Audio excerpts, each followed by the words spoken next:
For us, the Indonesian market just makes sense. It's on the cusp of being the largest universal healthcare provider, and it's got so many different disparate health organisations across the country. If we can try and break down those silos of healthcare across those hospitals, that would be a really big win.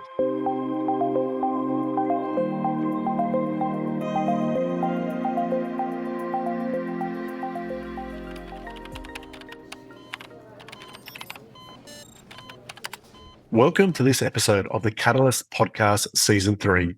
I'm Robbie Gasper and I'm here with my co-host, Sondang Sirai. Today we're talking about digital innovation, particularly in the consumer health space, and we're thrilled to be joined by Nicole Nixon, CEO of Australian tech company Five Faces. Nicole is based in Brisbane, and Robbie, I believe you've met Nicole recently. That's right, Sondang. Five Faces specialises in digitising complex consumer journeys for hospitals, government departments and other service providers. I got to meet Nicole while I was in Brisbane recently at the Indos conference, and she has an exciting story to tell about how Five Faces has revolutionised consumer engagement through technology. Let's get started.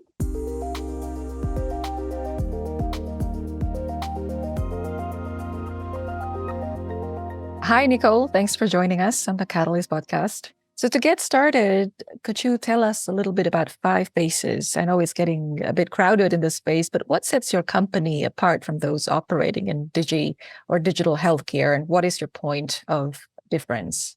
Five Faces works with complex service organisations. So we're trying to make service delivery for patients as easy as ordering an Uber Eats or, watching your pizza being delivered, because consumers these days have that expectation that everything that they do should be simple and it should be digital. So we're really putting the patient at the front and centre of how they access healthcare. A lot of organisations are focused on how the clinicians service the patients with healthcare and that side of it, but Five Faces very much focuses on the patient experience. We had an amazing pivot through COVID where we started really focusing on the patient experience side of it. And there was things that we did through COVID where we built solutions in 20 days that were servicing something like 14,000 patients in a day, which is, an amazing feat to be had. So the company has really transitioned, and we've learnt so much through that time to realise that we just want to be patient-focused and really try and provide them with the small things that make a difference to how they interact with an organisation, like making it simple for them to be able to book appointments, being able to communicate and be able to fill their forms out before they arrive, and be able to manage, if they can't make it to an appointment, how to communicate that. So what sets us aside is we're really staying focused on the patient experience more so than, the clinical side of health. Nicole, at the recent Indos conference in Brisbane, you spoke on a panel about improving health outcomes for all. You mentioned the digital front door. Could you explain what you mean by the digital front door and why it is so important, particularly in the consumer experience? Yeah, it's interesting. Everyone has a little different concept of what the digital front door is, but how we like to explain it is it's just providing a single cohesive entry point for patients to get access to their healthcare. At the moment, you could imagine that for patients to be able to access healthcare, there's a myriad of ways, right? Still sometimes a fax machine or waiting for paper to come in the mail or calling up on the phone.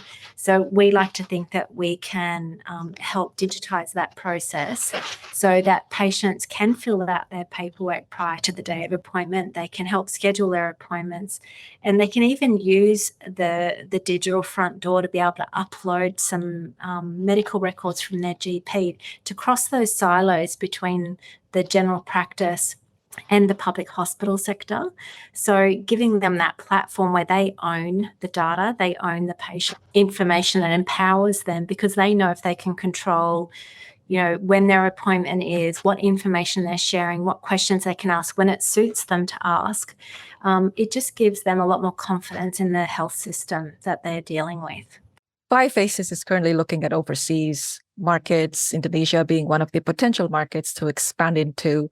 Could you explain to us your thinking and goals when it comes to Indonesia, as it is an especially much larger market than Australia? So Five Faces is very much in the exploratory phase of working with Indonesia. I personally believe that there is a big opportunity to improve the patient experience for patients in Indonesia. Because Indonesia is such a growing population and has such great demand on the health, if you have one person who doesn't turn up fully prepared for their appointment, someone who could have been in that wait list and had come in for the day is going to be able to access the healthcare, that appointment that has been missed. So reducing the do not attend rates would be a really great outcome, having people prepared so we can get that flow of patients working better through the system. We're partnering with Privy ID. They're an Indonesian organisation and they're providing digital identity and digital signatures. And I think that that is a really great fit for Five Faces because we can provide that digital identity, the digital consent, the digital signature within our solution, and we can collaborate with them and provide a really great patient experience solution for patients so that they're identified and they can give consent. We can use that national identity number to be able to do that.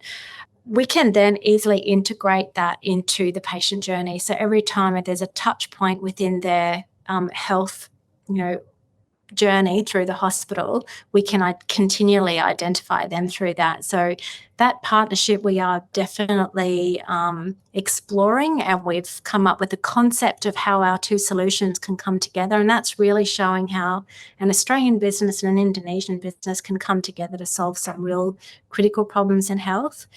For us, the Indonesian market just makes sense. It's on the cusp of being the largest universal healthcare provider, and it's got so many different disparate health organisations across the country. If we can you try and break down those silos of healthcare across those hospitals, that would be a really big win. So being in the exploratory stage, are you on the ground in Indonesia a lot more these days? No, not yet. We have been over there once in the last 3 months. So we are looking at coming back again a couple of times next year, but we need that opportunity to meet with hospital organisations and meet with the government organisations and get those introductions. So we have a really great understanding of what works well here in Australia and what works well in New Zealand, but we're still to try and work out if our solution will work well in Indonesia. We need to understand the pain points. We need to understand how patients receive and access healthcare in Indonesia. So there's a lot of learning on our part that's still required, and we're willing to do that. It's just we need to find the right people to work with to provide those introductions, to have good conversations, get the right people around the table who are willing to be a little bit innovative and think outside the square of what might be the norm in Indonesia around wait times and patient expectations, because there is a better way of doing it. So it's just a matter of finding the right people to talk to. Nicole, technology is continuing to advance at rapid speeds. How do you see the role of technology evolving in addressing pressing global challenges such as healthcare sustainability and digital transformation? Yeah, I believe healthcare systems are under an enormous amount of pressure. There is staffing issues to find really highly qualified people to work in the healthcare system.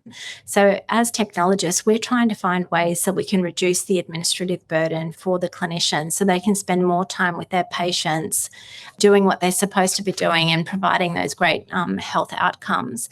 So if we think about the pre-appointment process, the day of appointment process, and post-appointment, there is an enormous amount of information that needs to be collected before. And if we can collect that information and we can push it into the solutions so the doctor has access to that information prior to the patient coming in. And then on the day of coming in, having a queue management solution where the patient can check in so they don't have to line up at the counter at the reception desk and asking questions. We've got a really beautiful example in Sydney where there was a clinic where there was patients lined up down the hallway and the waiting room was full of people. So what that does is the administrators behind the counter are feeling overwhelmed, they're feeling stressed, they're potentially not providing that right level of care. There's also, you think about the more practical, sustainable side of it. with paperwork.